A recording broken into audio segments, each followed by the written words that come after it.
Good day, and welcome to Prophecy and Theology. This is episode 6 of the series God Reveals Through His Servants. And today's episode is titled Why Truth Gets Distorted.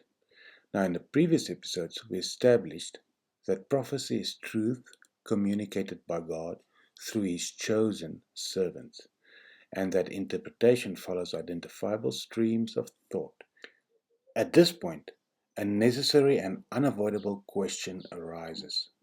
Why would anyone distort the truth, especially prophetic truth? This is not a cynical question. It's a legitimate one, and it must be addressed before we proceed any further. According to the words of Jesus, distortion of truth is not rare, accidental, or unexpected. Jesus explicitly refers to Satan as a liar and the father of lies. This language is important. A father produces offspring. This tells us that lies do not merely exist as isolated false statements, but as systems of belief, patterns of thought, and collective narratives.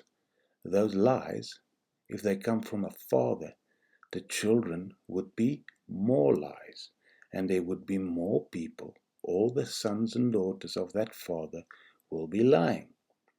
From a biblical perspective, distortion is not surprising, it's anticipated. Distortion does not always mean malice. It is critical to make a careful distinction here. Not everyone who distorts truth does so deliberately. There are at least two broad categories. One, intentional distortion, where truth is knowingly reshaped to serve power, control, or ideology. And then unintentional distortion, where sincere individuals inherit flawed interpretive frameworks and defend them in good faith. This second category represents a very large group of people. Their interpretations are often deeply meaningful to them, and criticism can feel like a personal or moral attack, even when none is intended. Why this matters for prophecy is the question. Prophecy is especially vulnerable to distortion for three reasons. It deals with the future, which cannot yet be empirically verified. It is symbolic, requiring interpretation rather than simple reading. And it carries authority, shaping belief, identity, and expectation. Because of this, prophecy attracts fear, it attracts power interests, doctrinal agendas, and emotional investment. People get really emotional about this, especially between different churches or streams of interpretation. This makes it an ideal target for both deliberate manipulation and sincere misunderstanding.